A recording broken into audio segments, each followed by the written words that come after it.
Let's start now. Okay, कौन पढ़ेंगे हिंदी? कौन पढ़ लेते हैं? ठीक ठीक, आप पढ़ते हो हिंदी ठीक से? ठीक है, हम स्क्रीन शेयर कर रहे हैं।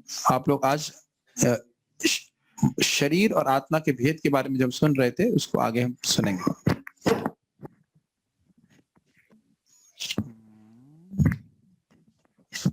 Where is the screen? Yes. ये दिख रहा है, ये खैर इसमें पढ़ना नहीं है, मैं से वर्णन कर रहा हूँ।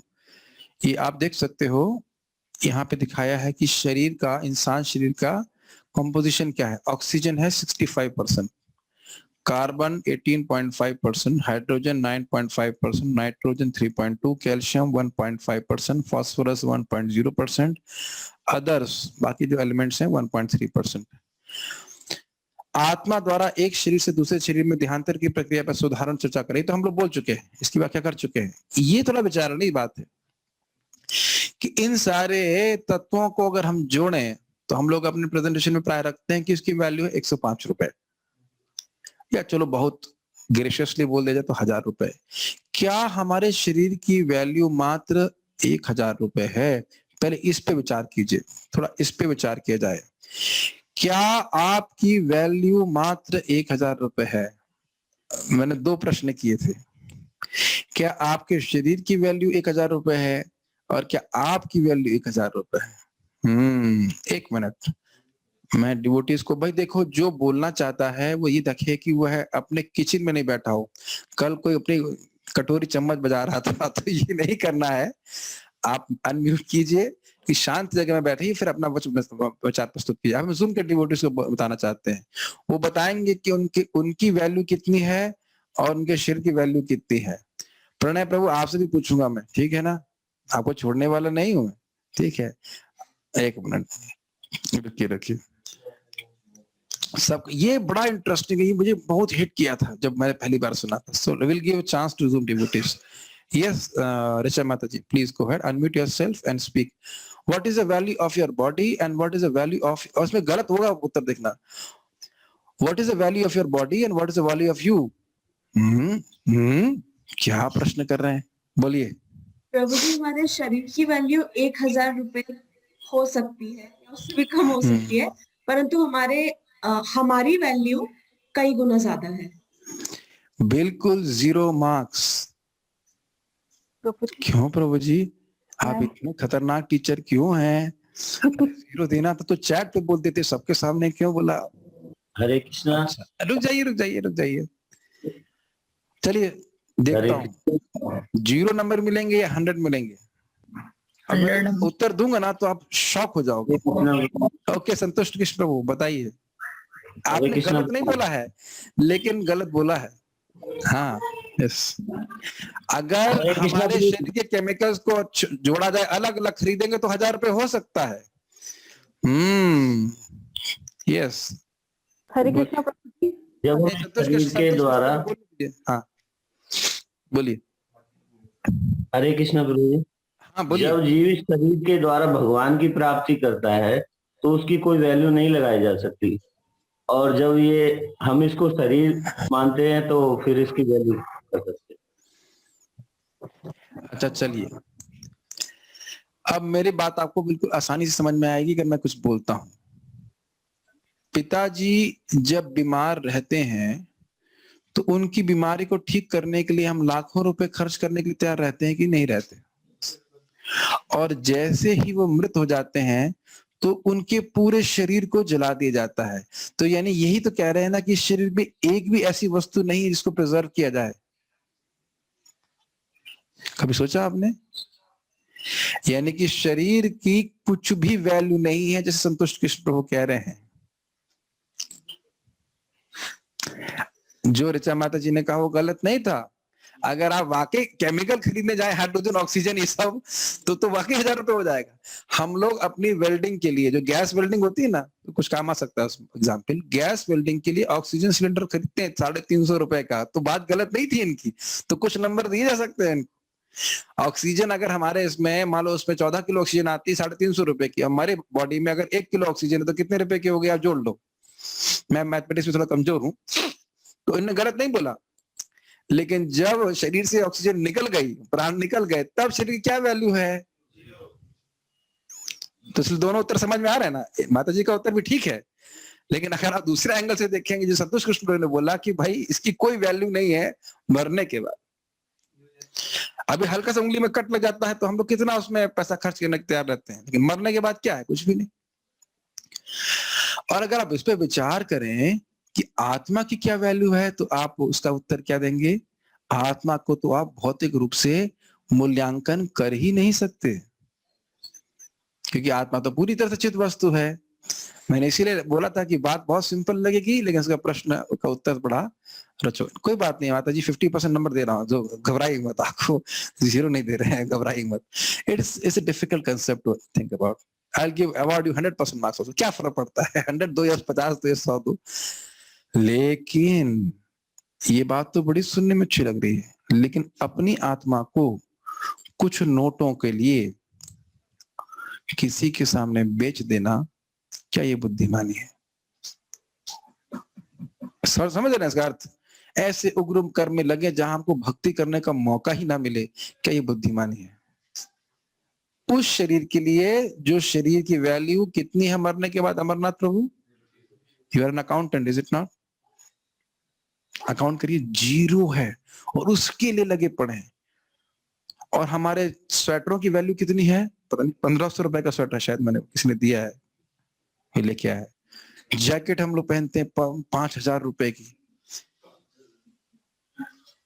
है ना? और उसी जैकेट के संग हमारे शरीर का दाह संस्कार कर दिया जाएगा। सम्मान के लिए प्रयास करता है। बहुत सिंपल सी बात है, थोड़ा सा पकड़ करेंगे, थोड़ा सा ग्रहण करेंगे तो कितना सारी बातें इसमें से निकल के आते हैं। विचार कर पा रहे हैं? और कोई कुछ इस पे कुछ विचार प्रस्तुत करना चाहते हैं? So think about it, why I'm investing so much on my body? हमको अपने शरीर पे इन्वेस्ट करना है ताकि हम स्वस्थ रह के भक्ति कर सकें, बस।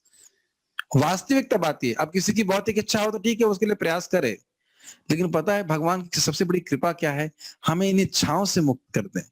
अगर इच्छा ही नहीं रहेगी तो हम उनके लिए प्रयास ही नहीं करेंगे। माइक दीजिए। आप ऐसे समझ पा रहे हो? इच्छा एक बंधन की तरह है, जैसे जीप है। जीप समझ रहे ना? जीप, मैं थोड़ा भयानक उदाहरण दे रहा हूँ। जीप है और जीप में किसी को रस्सी से बांध दे, अब जीप जहां भाग रही है वो लथड़ता हुआ भगेगा कि नहीं भगेगा? समझ रहे ना? और ये कामनाएं जीप की तरह है कि नहीं? उसमें भोग की इच्छाएं बांधी हुई है जीव को, और वो जीव इधर से उधर, उधर से उधर, उधर से उधर लथड़ रहा है कि नहीं? घिसट रहा है, खून खरोच हो रहा है, ये भी हो रहा है, दुख भोग रहा है। तो अगर इस रस्सी काट दी जाए तो बस खत्म सारी कहानी। ये वासना काट दी, और भगवान काट देते हैं जब उनके बारे में हम श्रवण कीर्तन करते हैं। कितनी सारी वासनाएं भगवान ने काट दी कि नहीं काट दी? और भी रस्सियां काट देंगे। यस प्रभु। हम जो भी दिखावा करते हैं दूसरों के लिए करते हैं ताकि मैं सबसे अच्छा दिखूं। यस, और हमको कोई देख नहीं सकता। मैं बड़ा अच्छा दिखूं, स्वेटर बड़ा अच्छा लग रहा है आपका, मतलब हमें क्या सुनाई पड़ा? क्या सुनाई पड़ा? आप बहुत अच्छे हैं। ना तो स्वेटर मैंने सिला, ना कुछ किया है, ना वो तो कुछ नहीं हमारा। ये बहुत बड़ा ज्ञान है, इसकी चर्चा करनी चाहिए। इससे व्यक्ति को मन में बड़ी शांति होती है। कुछ भक्तों ने चैट किया है, क्या चैटिंग की है? हरे कृष्णा प्रभु Our ji. body's value is 110 and our value is not material because we are soul. नहीं, 110 रुपए आपने जरूर सुना होगा सेमिनार्स के में, लेकिन 110 रुपए भी नहीं है। 110 रुपए को भी आप अग्नि में, 100 रुपए भी अग्नि में नहीं जलाते। कभी जलाए हैं 100? अच्छा ये बताइए, यहाँ पे कोई व्यक्ति है जो 100 रुपए के नोट को अग्नि में जलाया हो कभी? कोई भाई आप जलाए हो?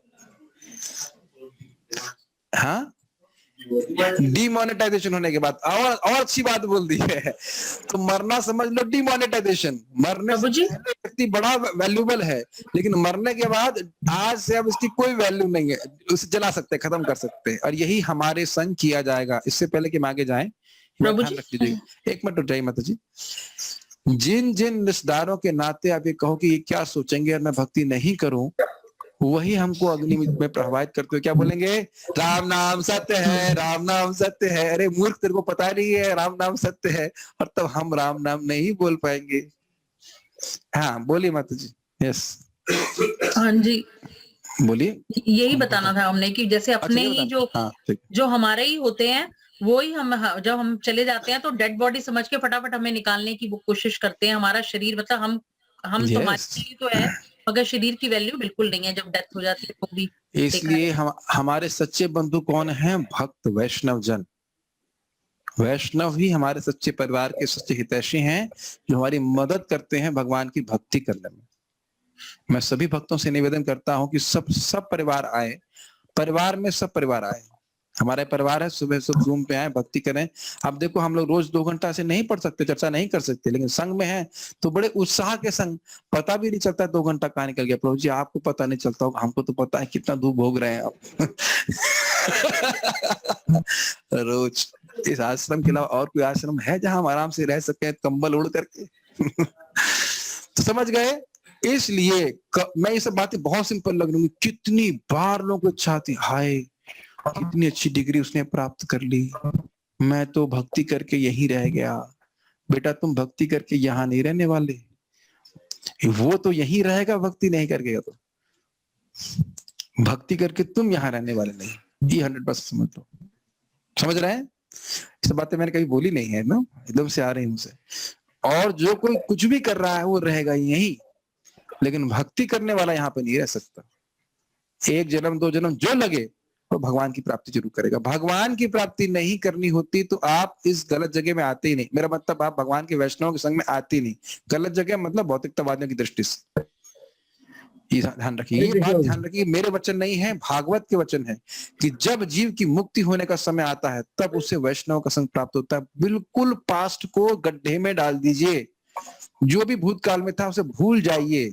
अभी वैष्णव के संग में है, भक्ति कर रहे हैं, निश्चित रूप से हमारा भविष्य उज्ज्वल है, इसमें कोई कल्पना नहीं कर सकते। जब मैंने एक माला शुरू किया था आज से 17 साल पहले, कभी मैं कल्पना कर सकता था कि मुझे वृंदावन में वास मिलेगा 13 साल के लिए? जैसा भी मेरा वास, जो भी की गलती है सही किया, वास तो मिला ना। हवा तो सूंघ रहा हूँ, मतलब सांस ले रहा हूँ वृंदावन की, पानी मिल रहा है ना यहाँ का, राधा कुंड के जल से तिलक लगा पा रहा हूँ ना, ठाकुर जी को देख पा रहे हैं ना। कल्पना कर सकते हैं इस भाग्य की? और उसके ऊपर भगवान सेवा भी दे रहे हैं, चाहे अपराध हो रहा है, जो कुछ भी हो, सेवा दे रहे हैं कि नहीं दे रहे हैं। और मेरे से कोई भी इच्छा नहीं है जो भगवान ने पूरी ना की हो। समय जरूर लगता है। मुझे याद है कि हमारे यहाँ बाथरूम में यूरिन का तालाब बना रहता था ना, कितना गंदा है। आप देखिए बाथरूम कितने सुंदर है। हमारे प्रसादम भी ठीक नहीं बनता था, देखो करुणा मित्रों का अवतार हो गया ये, जब जब धर्म की हानि हुई। इतना सुंदर प्रसाद है ना। एक पता है आज क्या एक भक्त बोले, कहा आए कि नहीं, राम अवतार प्रभु के बेटे बोले, प्रभु जी वो प्रसादम याद आ रहा है। अब यहाँ तो खाना बिल्कुल अच्छा नहीं लग रहा है। मैंने कहा टिफिन लगवा देता हूँ, जयपुर गए वापस, टिफिन से भेज देता हूँ। तो हंस रहे थे। देख रहे हैं बात, एक भी इच्छा हम सोच रहे थे हमारे यहाँ पे, यानी हम क्या बताऊं, भगवान सारी इच्छा पूर्ण करते हैं। यहाँ तक कि बलराम हॉल मेरे से पहले किसी ने रेनोवेट कराया था, ठीक से रेनोवेट नहीं किया। मैंने कहा मेरे को रेनोवेट करने का मौका नहीं मिला, तो ओले पड़ गए, वो टूट गया, फिर मुझे रेनोवेट करने का मौका मिल गया। मैं अपनी पूरी इच्छा से रेनोवेट किया, बढ़िया से रेनोवेट करवाया।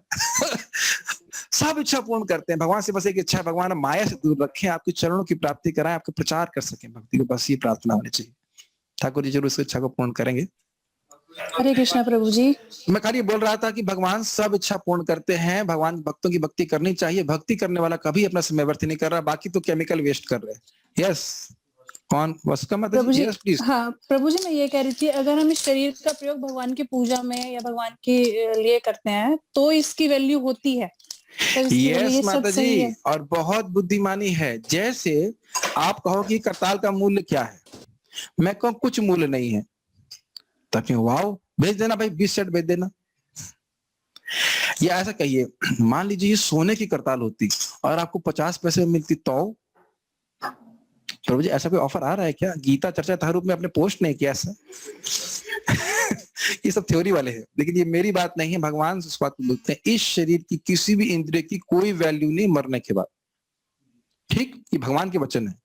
तो असली चातुर्य क्या है? इन्हीं इंद्रियों का प्रयोग जब भगवान विष्णु की सेवा में करता है तो व्यक्ति भगवान की प्राप्ति करता है। भगवान की कितनी वैल्यू है? अनंत। ये ग्रहण कर रहे हैं इस बात को? उत्साह आ जाएगा अगर सुनेंगे तो। इन इंद्रियों की कोई वैल्यू नहीं है मरने के बाद। जैसे हम देख रहे हैं केवल जड़ पदार्थों से बनी हुई है, लेकिन इन्हीं इंद्रियों से भगवान की सेवा कर रहे हैं। जब हम जीवित हैं तो भगवान की प्राप्ति होगी। समझ रहे ना? और भगवान की वैल्यू क्या है? असीमित है। तो बुद्धिमान व्यक्ति हुआ ना, लेकिन ऐसी बुद्धिमानी वही उसी के पास आ सकती है जो अन्य ऐसे बुद्धिमानों का संग करे। कौन राजन इंद्रियवान, कोनुराजन इंद्रियवान मुकुंद चरणाम्बुजम न भजेत सर्वतो मृत्युर उपास्य अमरोत्तमय। सुखदेव गोस्वामी कहते हैं ऐसा कौन होगा जो इंद्रियवान हो। इंद्रियवान मतलब आंखें हैं, कान है, जीभ है, नाक है। कौन सी? मनुष्य की, क्योंकि ये सब अन्य वस्तुओं के, अन्यों के पास भी है, गाय के पास भी, सबके पास है, लेकिन गाय चाहकर भी ऐसा भजन नहीं कर सकती।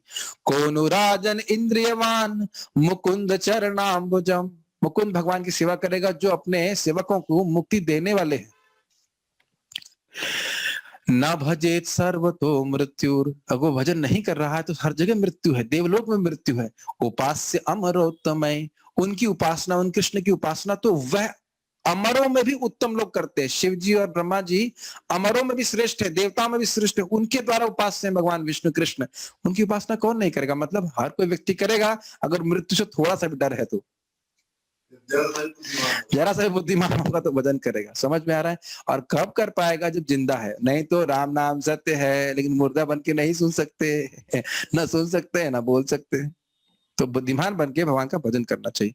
तो क्या दिन भर हरे कृष्णा करते रहे? अरे भाई दिन भर मत करो, कम से कम सुबह तो करो। सुबह मतलब क्या होता है? 9 बजे? नहीं, सुबह मतलब होता है 4 बजे। ये बस यही सब बातें आप सुनाएंगे तो हम आपके प्रवचन नहीं आएंगे। 4 बजे उठना और ये सब हमसे नहीं होता है, ठीक है। खैर आगे पढ़ा जाए तो आप समझ पा रहे हैं कि इन केमिकल्स को इकट्ठा करते रहने में, अपने शरीर को मोटा बनाने में व्यक्ति को समय व्यर्थ नहीं करना चाहिए। प्रसाद खा के मोटे हो जाए तो कोई दिक्कत नहीं, बॉडी बिल्डिंग नहीं करनी चाहिए, आत्मा बिल्डिंग करनी चाहिए। कटाक्ष नहीं कर रहा हूँ, ये सिद्धांत बता रहा हूँ, ठीक है। कौन पढ़ रहा था? हाँ जी, कृष्ण भगवत। हाँ, बहुत इंपॉर्टेंट बात है। देखिए ये पॉइंट इसलिए रखा गया, पिछले से लिंक है। आत्मा में और शरीर में भेद देखने के लिए इनको अलग अलग शक्ति के रूप में देखना आवश्यक है। पढ़िए। हरे कृष्णा। कृष्ण भगवत गीता में 2 प्रकार की शक्तियों के बारे में बताते हैं। एक मिनट, मुझे थोड़ा बड़ा करना पड़ेगा, दिख नहीं रहा ना ठीक से। अब देखिए, हाँ जी। परा तथा अपरा शक्ति क्या है? पढ़िए। अपरा शक्ति भूमिरापो नलो वायु खम मनो बुद्धिरेव च अहंकार इति यम में भिन्ना प्रकृतिरष्टधा। अनुवाद।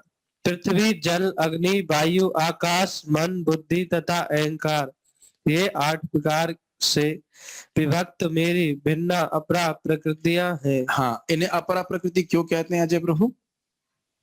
क्योंकि ये भौतिक है। माइक पे बोलिए। क्योंकि ये भौतिक। इसका अर्थ क्या है? भौतिक है मतलब काल के प्रभाव में है। जड़ है। जड़ है मतलब सचेतन नहीं। चेतना इनमें नहीं है ना। पृथ्वी, जल, अग्नि, वायु, आकाश में चेतना है? नहीं है। तो इसलिए अब भगवान में चेतना है? हाँ, भगवान से अलग है। अब एक प्रश्न हो सकता है, तो भगवान तो सचेतन वस्तु है, उनसे अचेतन वस्तु कैसे आती है? वो सदा ही इस प्रकार से है। शाश्वत रूप से प्रकृति अचेतन ही है। एक व्यक्ति पूछ रहे थे, भाई क्या ये भौतिक प्रकृति भी शाश्वत है? हाँ, भौतिक प्रकृति शाश्वत है, ठीक है। पराशक्ति के बारे में पढ़िए। पराशक्ति। अपरे मितस्त्वन्याम प्रकृतिम विद्धि में पराम। पराम होना चाहिए, परम नहीं। पराम जीव भूता महाबाहो येदम धार्यते जगत। सॉरी, अनुवाद पढ़िए। अनुवाद। हे महाबाहु अर्जुन, इनके अतिरिक्त मेरी एक अन्य पराशक्ति है जो उन जीवों से युक्त है जो इस भौतिक अपरा प्रकृति के साधनों का विदोहन कर रहे हैं। हाँ, जीव कौन सी शक्ति है? पराशक्ति। क्यों है पराशक्ति? क्योंकि चैतन्य है। और भौतिक अपराशक्ति कौन सी है? चेतन नहीं। समझ में आ गया? ये स्पीकर चेतन है कि अचेतन है? अचेतन। और ये माइक चेतन है कि अचेतन है? अचेतन। वेबकैम अचेतन। आप चेतन। क्लियर? आप कौन? हाँ, ये इम्पोर्टेंट है, ठीक है, समझना होगा। जैसे आप देख रहे हो कि इस रूम का उपयोग हम भगवान की कथा के लिए कर रहे हैं कि नहीं? इस माइक और वेबकाम का उपयोग हम लोग भगवान की कथा के लिए कर रहे हैं। इन्हीं का उपयोग लोग भोग के लिए भी कर सकते हैं कि नहीं? लेकिन उपयोग करने वाला एक चैतन्य व्यक्ति है, उपयोग होने वाली वस्तुएं जड़ है। इस संबंध में हमारे गुरु महाराज बहुत अच्छी बात कहते हैं, बहुत अच्छी बात। पहले इंग्लिश में बोलता हूं। कहते हैं, people don't know that matter नहीं, people don't know nowadays that things are meant to be used and people are meant to be loved. Now they are using people and loving things. समझे? वो लोग नहीं समझ पा रहे हैं कि वस्तुओं का उपयोग किया जाता है और इंसानों को प्रेम किया जाता है, जीवों को प्रेम किया जाता है। आजकल लोग इंसानों को उपयोग कर रहे हैं और वस्तुओं से प्रेम। I love my phone. Well, but can your phone love you? ये है ना, फोन तो प्रेम नहीं कर सकता है ना। ग्रहण कर रहे हैं इस बात को। तब देख रहे हैं कि अपरा अपरा का भेद ना देख पाने कारण से विवेक से शून्य हो जा रहा है। ठीक है, कुछ चैटिंग कर रहे थे लोग यहाँ पे, क्या कर रहे हैं? हमारा ये शरीर ब्लड बोन से बने होते हैं जिससे सब घृणा करते हैं, लेकिन माया स्किन के द्वारा इसको ऐसे ढक देती है कि हम किसी को आलिंगन भी कर लेते हैं। हाँ, लेकिन ब्लड बोन को अलग रख लिया जाए तो आलिंगन करेंगे? ये विचारने की बात है। जो ब्रह्मचारी रहना चाहता है, जो कहे कि भाई वाकई शादी नहीं करनी है, ब्रह्मचारी नहीं रहना चाहती है या ब्रह्मचारी रहना चाहता है, वो विचार कर सकता है कि भाई जिसको हम जिससे शादी करना चाहते हैं, जिसका हम आलिंगन करेंगे या करना चाहते हैं, अगर उसके शरीर को अलग अलग रख दिया जाए, हड्डी को अलग, चाम को अलग, तो कौन सी वस्तु को आलिंगन करना चाहेंगे? सब बातें सुनने में बड़ी अजीब सी लगती है ना। क्या प्रभु जी, आप लोग शादी का ही पोस्टमार्टम कर रहे हो? तो फिर कोई कहेगा शादी के बारे में क्यों बोला गया? क्योंकि लोग रजोगुण के कारण वो समझ नहीं पाएंगे, सुनने के बाद भी इस ज्ञान को धारण नहीं कर पाएंगे। तो व्यवस्था की गई है ताकि धीरे धीरे शुद्ध हो। उसमें बहुत कष्ट भी भगवान ने रखे हैं गृहस्थ आश्रम में, ताकि लोग उसको धीरे धीरे शुद्ध हो, समझ में आए कि ये जीवन का परम लक्ष्य नहीं मात्र इसे नहीं है कि बस खाली बस गृहस्थ जीवन में पड़े रहे व्यक्ति। आत्मा के कल्याण के लिए व्यक्ति को सोचना चाहिए। जीव तटस्थ शक्ति है। अब इसको अलग से समझाएंगे हम। अरे गौर गोपाल प्रभु इतने उत्साहित है, यहाँ भी वीडियो ऑन किया हुआ आपने। I can see you directly. आप तो मेरे सामने साक्षात हैं, मन में भी आप प्रकट हो रहे हैं, समझ रहे हैं? ठीक, हमारे डिवोटी कितने उत्साहित, समझ रहे हैं। तटस्थ शक्ति है, उसकी व्याख्या हम अलग से करेंगे। अभी बात आ रही है कि चैतन्य है। ठीक है, यहाँ तक अभी थोड़ा और पढ़ेंगे, फिर उसके बाद हम उसको डिस्कशन करेंगे। पढ़िए आगे। जीव कृष्ण की परा प्रकृति के अंतर्गत आते हैं। भौतिक जगत में आत्मा जो परा प्रकृति है, भौतिक अपरा प्रकृति से आवृत है। इसे समझने के लिए नीचे दो उपमाएं दी गई है। भौतिक शरीर आध्यात्मिक शरीर के लिए वस्त्र जैसा है। वस्त्र के जैसा आपका शर्ट और कोट आपके वास्तविक शरीर का आवरण है, वैसे ही यह शरीर जो कि स्थूल शरीर एवं सूक्ष्म शरीर का बना है, जो भौतिक तत्वों से बना है। स्थूल शरीर प्रकृति, पृथ्वी, जल, वायु, अग्नि एवं आकाश का बना है, और सूक्ष्म शरीर मन, बुद्धि एवं अहंकार का बना है। यही शर्ट और कोट है। इस शर्ट और कोट के अंदर में आत्मा है। सो यह आत्मा अभी इस भौतिक शरीर में बद्ध है, और इस मनुष्य जन्म में हमारा कार्य है जानवर के शरीर में जो हम नहीं कर सकते, लेकिन मनुष्य शरीर में हम यह समझ सकते हैं कि हम यह शरीर नहीं है। यह शरीर, यह भौतिक शरीर एक बाह्य पिंजड़ा है, और क्योंकि मुझे यह शरीर मिलता है, मुझे जन्म, मृत्यु, जरा एवं व्याधि झेलना पड़ता है। भगवद गीता। तो ये आप देख पा रहे हैं, आत्मा अंदर के घेरे में है, इंटेलिजेंस, माइंड, ईगो इत्यादि वो सूक्ष्म शरीर है, और ये बाहर जो है वो नीले घेरे से आपको ग्रॉस बॉडी दिखा रही है। ग्रॉस बॉडी स्थूल शरीर मतलब जो आपको दिखाई पड़ रहा है, पृथ्वी, जल, अग्नि, वायु और आकाश से बनता है। सूक्ष्म शरीर जो हमें आंखों से नहीं दिखता है, वो अहंकार, मन और बुद्धि का है, और आत्मा इसके अंदर आवृत रहती है। और ये पिंजड़े वाला एग्जाम्पल दिया जा रहा है। ये पिंजरे वाली बात ने, शर्ट कोट वाला एग्जाम्पल मैं जरा एक बार से पढ़ लेता हूँ। भक्तों को मैं चाहूंगा कि इस बात को समझाने का प्रयास करें। शर्ट कोट वाला का एग्जाम्पल से आप क्या सीख रहे हो? कोई डिवोटी जूम पे कुछ कहना चाहता है, बेचारों ने कुछ बोला ही नहीं, जब से इतने चुपचाप ही बैठे रहते हैं, कुछ बोल ही नहीं। तो मौका तो दीजिए आप। कौन डिवोटी बोलना चाहते हैं? मुझे तो बस दो ही लोग बोलने वाले लगते हैं, बाकी लोग तो मैं लगता है सब मौनी बाबा है। मौनी आश्रम से आए क्या आप लोग? और बाकी लोग तो मौनी ही नहीं है, अब तो वीडियो वाले मौनी भी हैं। वीडियो ही बंद करके रखा हुआ है। ठीक है, ठीक है, बंद रखो, कोई बात नहीं, सोते रहो। जय माता जी। यस, आप लोगों को हमने लाइसेंस दे रखा है बोलने का, बाकी लोग बेचारे बोल ही नहीं पाते। हाँ जी बताइए, शर्ट कोट वाला एग्जाम्पल से आप क्या सीखते हो? हाँ जी। प्रभु जी, जिस प्रकार हम शर्ट कोट पर इस तरीके से ज्यादा ध्यान नहीं देते कि हमारी सारी जिंदगी ही शर्ट कोट के इर्द गिर्द है, हम इसे सिर्फ अपने शरीर को ढकने के लिए पहनते हैं। उसी प्रकार ये शरीर सिर्फ इसीलिए है कि हम भगवान से आत्मा और परमात्मा का जो रिश्ता है उसको समझने का प्रयास कर सके। Very good.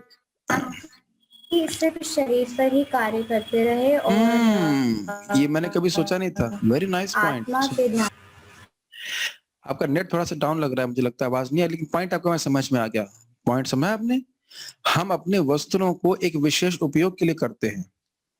जो बुद्धिमान व्यक्ति है वो वस्त्र के द्वारा अपने शरीर को ढकता है। जो कम बुद्धिमान है वो उसे दिखाने का प्रयास करते हैं। मूर्ख लोग होते हैं ऐसे। लेकिन वस्त्रों का प्रयोजन अपने शरीर को ढकने के लिए, लज्जा को ढकने के लिए होता है। ठीक, उससे अधिक तो वस्त्रों का उपयोग नहीं है। तो वस्त्रों का उपयोग बहुत समझ में आना चाहिए। हमें ये नहीं सोचना कि हम वस्त्र हैं, जो कि प्राय लोग सोचते हैं महंगा वस्त्र मतलब मैं बहुत अच्छा हो गया। समझ में है ना? अब उसी प्रकार से हमारे सूक्ष्म शरीर और हमारे स्थूल शरीर को संतुष्ट करने के लिए ही हमारा जीवन नहीं होना चाहिए। कितना सुंदर बात बताई इन्होंने। अपितु इनका उपयोग एक विशेष प्रयोजन के लिए करना चाहिए। इन इंद्रियों के द्वारा मन और अपनी इंद्रियों को भगवान की सेवा में लगाएंगे तो हम भगवान की प्राप्ति कर पाएंगे। Very nice point, is it not? और क्या अब हमने सीखा? शर्ट और कोट दो रूप से बता रहे, एग्जाम्पल दिए कि अगर नहीं याद आ रहा है तो मैं बता देता हूं। जैसे मैंने एक कुर्ता पहना है तो कुर्ता आपको नहीं दिख रहा है और ये स्वेटर दिखाई पड़ रहा है, मोटा मोटी मान के चलिए। तो स्वेटर हो गया आपका स्थूल शरीर और कोट हो गया, सॉरी, स्वेटर हो गया स्थूल शरीर और ये जो कुर्ता हो गया ये हो गया सूक्ष्म शरीर। तो आप मुझसे संबंध स्थापित किए हैं कि मेरे स्वेटर और मेरे कुर्ते से। स्वेटर से कल का ब्रेकफास्ट गया इनका। स्वेटर क्लास दे रहा है आपको। अगर मैं काला स्वेटर पहन के आऊंगा तो क्लास में नहीं आएंगे आप। अब हमारा स्वेटर में छेद है तो तब भी आएंगे आप। स्वेटर से संबंध है हमारा। ये बोल तो रहे हैं और मैं उनको डांट भी रहा हूं, लेकिन पूरी जिंदगी हम यही करते रहते हैं। भाई ये देखने में बड़ा सुंदर लग रहा है, इससे मिलेंगे। इसकी नाक ठीक नहीं, ये देखने में अच्छा लगता है, यही तो करते। राग और द्वेष, चलो ये तो स्थूल शरीर की बात हुई। कितनी सुंदर है वो, हो गया ना स्थूल शरीर से भेद। स्वभाव क्या कोई देखता नहीं। या फिर किसी का सूक्ष्म शरीर में कोई दुर्गुण हो, क्रोधीला हो, कोई कामी हो, तुरंत हम उसे घृणा करने लग जाते हैं। ध्यान देना होगा कि जीव के रूप में वह शुद्ध है। हाँ, हो सकता है उसके हृदय में कुछ गंदगी हो। अगर वह भक्ति स्वीकार करने के लिए इच्छुक है तो वह निश्चित रूप से पवित्र हो जाएगा। हमें घृणा नहीं करनी चाहिए। वैष्णव के रूप में हमने आज सुना था ना, अद्वैताचार्य जी स्वयं अपने आप को भगवान का दास मानते हैं और मुई चैतन्य दास और नित्यानंद एक दास, नित्यानंद भी एक दास है। तो समझ, ये सच्चा वैष्णव है, समझे कि मैं भी भगवान का दास हूं और स्त्री पुरुष के शरीर में जो भी लोग हैं वह भी भगवान के अंश है, दास है। व्यवहार में आप भेद करते हो, समझ रहे हो? व्यवहार में भेद होगा। माता जी को माता जी की तरह बर्ताव करना पड़ेगा, प्रभु जी को प्रभु जी की तरह करना पड़ेगा, लेकिन आंतरिक दृष्टि होनी चाहिए कि भगवान के अंश, हमें किसी से भी घृणा नहीं करनी चाहिए। एक सिद्धांत जो हमें सीखना होगा, बहुत इंपॉर्टेंट है। हम यहीं पे रुकेंगे, लेकिन रुकेंगे मतलब मैं रुक रहा हूं। आप में से किसी कुछ कहना चाहते हैं इस संबंध में तो आप बताइए। बहुत इंपॉर्टेंट है शर्ट कोट वाला बात। ये मैं अपने गुरु महाराज से सुना था। You may not like somebody's coat and shirt but doesn't mean you will hate that person। समझ में आया? किसी, हो सकता है आपको किसी का स्थूल शरीर और सूक्ष्म शरीर ना पसंद हो, इसका अर्थ ये नहीं कि आप उस व्यक्ति से घृणा करें। तो हम देख रहे हैं ना, यहाँ घृणा हो रही ना, ये मुझे आदमी पसंद नहीं बिल्कुल भी, है ना ये बात? हाँ जी, कुछ कहना चाहते हैं कोई भक्त? हरे कृष्ण प्रभु जी। नहीं, मुझे आपकी आवाज सुनाई नहीं पड़ेगी अगर आप वीडियो ऑफ करते हैं तो। ये नियम का भंग होना है, ठीक है? मुझे लगेगा फिर भूत बोल रहा है, ठीक है? अगर वीडियो ऑन करके बोलेंगे तो बोलिए। हाँ जी, मोनिका माता ji, want to say something? Yes जी प्रभु जी, मैं कहना चाह रही थी कि जो हमारा शरीर है, हाँ जी, जिस पर्पस के लिए हमें मिला है कि हमें भगवान की भक्ति करनी है, तो हमें किसी भी पर्सन के शरीर की तरफ ध्यान ना देकर उसके अंदर का जो अंदर की जो विचार है या जो उसकी सोच है, हमें उसकी तरफ ध्यान देना चाहिए। शरीर को शरीर के लेवल पर ना देखकर उसको परमात्मा के अंश के रूप में देखकर। हाँ जी, और हमें मदद करनी चाहिए कि हम किस प्रकार से उनकी भक्ति में मदद कर सकें। और देखिए, किसी किसी विशेष परिस्थिति में आपको शरीर का भी ध्यान रखना पड़ेगा। मान लो कोई बुखार में है, तुम शरीर नहीं हो, तुम आत्मा हो, तुम्हें दवा की क्या जरूरत है? नहीं, तो वहां उसको दवा देनी पड़ती है। Compassion means compassion for the body, compassion for the mind and compassion for the soul also. मान लो कोई दुखी है तो उसको बुला रहे, नहीं आप परेशान मत होइए, घबराइए मत। यह शब्द भी बोलने होते हैं, है कि नहीं? हाँ जी, हाँ जी। तो ये इंपॉर्टेंट है कि हम ये समझें कि आत्मा है, आत्मा है। जैसे हमारे प्रभु जी आए और ठंड लग रही थी, आप तो आत्मा है, आपको स्वेटर की क्या जरूरत है? ऐसा बोला हमने? नहीं नहीं, प्रभु जी को स्वेटर दो, सेवा कर रहे हैं। समझ रहे हैं ना मेरी बात? सेवा के लिए शरीर को मेंटेन करके रखना पड़ेगा। हाँ, और शरीर की मेंटेन करना पड़ेगा। और कोई मान लीजिए भक्त बीमार हैं तो उनके शरीर की भी हम मदद करते हैं ताकि वो भक्ति कर सके। लेकिन बच्चों को अगर आप होटल लेके जा रहे हैं तो ये सेवा नहीं है। पिक्चर दिखाने ले जा रहे हैं, अरे बहुत जिद कर रहा है, बहुत है, इसलिए हम उनको पिक्चर दिखाने ले जा रहे हैं, तो ये सेवा नहीं है। यस जूही माता ji, want to say something? Yes,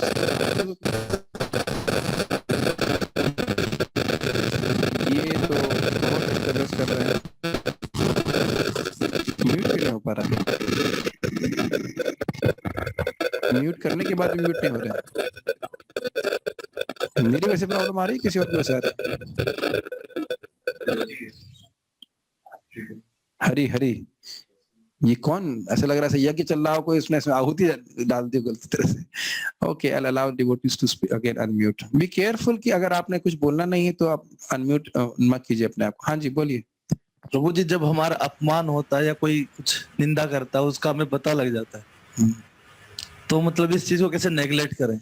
ये बहुत अच्छा आपने प्रश्न किया है। देखिए, दो बातें। एक तो हमें ये नहीं करना चाहिए। मान लीजिए आपकी निंदा, मैं एग्जाम्पल दे रहा हूँ, किसी भक्त ने करी तो मुझे आपको बताना नहीं चाहिए। ये बात सुना आपने? समझ रहे हैं? क्योंकि वो आपको दुख देगा। पहले तो ये चीज सीखनी चाहिए। अरे आपको पता है आपके बारे में क्या बोल रहा था? पहली बात तो आपको जानता नहीं, वो फालतू कुछ बोल रहा था। और आपको मतलब आपको मैं कुछ बोलूंगा तो आपको दुख लगेगा ना। अनुद्वेग कर्म वाक्य, किसी को उद्वेग नहीं होना चाहिए। क्या जरूरत है बताने की? चुप नहीं रह सकते हम लोग, ये बहुत दिक्कत है। चुप नहीं रहने से बहुत सारी परेशानी हो जाती है। क्यों दुख दें? आप खुद ही बोल रहे ना कि जब हमारे बारे में कोई नेगेटिव बोलता है और कोई दूसरा व्यक्ति सुना देता है तो हमें दुख होता है। तो कम से कम हमें दूसरों के प्रति ऐसा नहीं करना चाहिए। कहीं निंदा सुन भी ली है तो नहीं बोलना चाहिए कि उसके आप कैसे निंदा। हाँ, ये है कि आप मान लीजिए आपके कोई टीचर्स, मान लीजिए मैं यहाँ पे क्लास दे रहा हूँ, मेरे बारे में कोई झूठा कुछ बोल रहा है, कुछ भी बोल रहा है, अगर आप मुझसे कंफर्म नहीं करोगे तो आपके मन में संदेह बना रहेगा, प्रभु जी ऐसे ही करते हैं। तो वो आप पूछ सकते हो, प्रभु जी हमने ऐसे सुना आपके बारे में, कंफर्म कर लीजिए ताकि आपका संदेह दूर हो जाए। लेकिन अब दुनिया में सबको कहाँ तो चुप कराते बैठेंगे बताइए? मुझे याद है कौन भक्त बोल रहा था, हमारे आश्रम में आया वो और अच्छे से साधना करने लगा, तो उसकी कौन था वो, सुमुख निताई था शायद। हाँ, वो पहले जब करते समय खूब बातें करता था, मस्ती करता था। तो जब वो अच्छे से भक्ति करने लगा तो जिससे बातें करता था वो कहता है तुम तो बहुत बड़े डिवोटी बन गए हो, अब तो जब में बात ही नहीं करते। तो उसको सुनना चाहिए ऐसे व्यक्ति की। फिर जब उसने मुझे बताया तो मैंने डांट, उस दूसरे व्यक्ति को डांट लगाया, वो भजन ठीक से कर रहा था, मैं क्या दिक्कत? नहीं मुझे, हमने तो कुछ कहा ही नहीं, हमने तो कुछ कहा ही नहीं। कभी कभी भक्तों को बचाने के लिए ऐसा करना पड़ता है। या कोई मान लो अच्छे से गा रहा है, अरे तो माता जी को इम्प्रेस करने के लिए गा रहा है, तुम उसके हृदय में बैठे हो। मीटर, महाराज बोलते थे मीटर लेके नहीं घूमना चाहिए, कितना बड़ा वैष्णव है वो, 2 फीट लंबा वैष्णव है, ये 3 फीट लंबा वैष्णव है। भाई भक्ति कर रहे हैं सब लोग, तो मीटर लेकर नहीं बैठते बनो। समझ रहे हैं ना मेरी बात? तो निंदक तो हमेशा घूमते रहते हैं। वैसे निंदक बहुत कृपालु होते हैं, वो अपनी जीभ से हमारा मल साफ करते हैं। समझ रहे ना? और अच्छा, आप इसमें मेडिटेट करेंगे तो अच्छा लगेगा। जीभ से मल साफ कर रहे हैं तो बड़ा अच्छा है। और एक और इंटरेस्टिंग बात है, आचार्यों का एक, मैं याद नहीं आ रहा जहां तक, कौन से थे वो, पांडुरंग हरि, क्या नाम था उनका, तुकाराम जी कहते थे कि निंदक को मैं अपने घर के बगल में रखूंगा।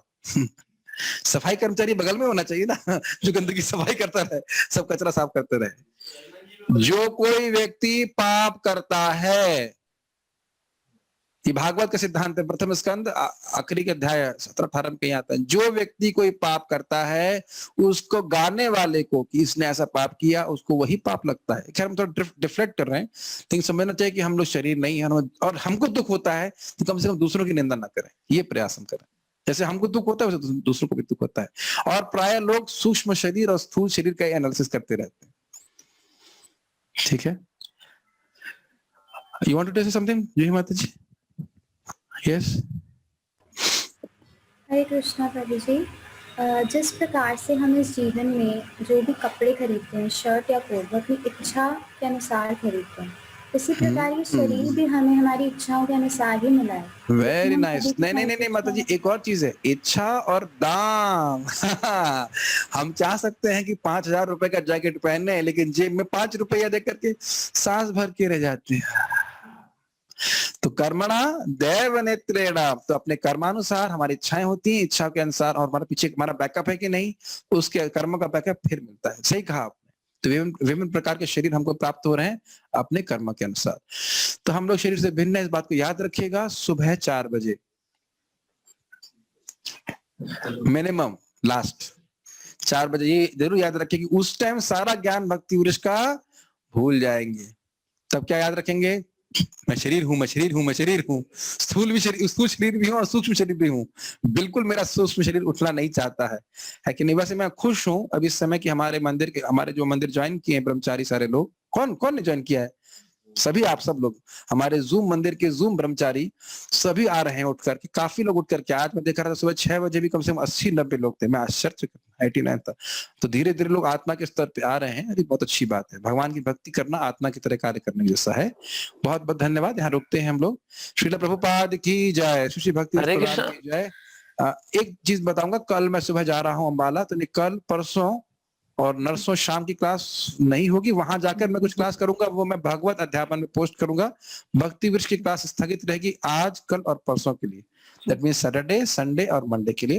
लेकिन शाम को वहां कोई प्रवचन करेंगे, उसको हम लाइव कर देंगे जूम पे, उसका नोटिफिकेशन मैं आपको दोपहर में भेज दूंगा। कल सुबह भी इंग्लिश गीता क्लास नहीं होगी, जप जरूर होगा, जप नहीं छोड़ेंगे हम। ऐसी ट्रेन पकड़ी है हमने जो हमारे जप को डिस्टर्ब नहीं करती है।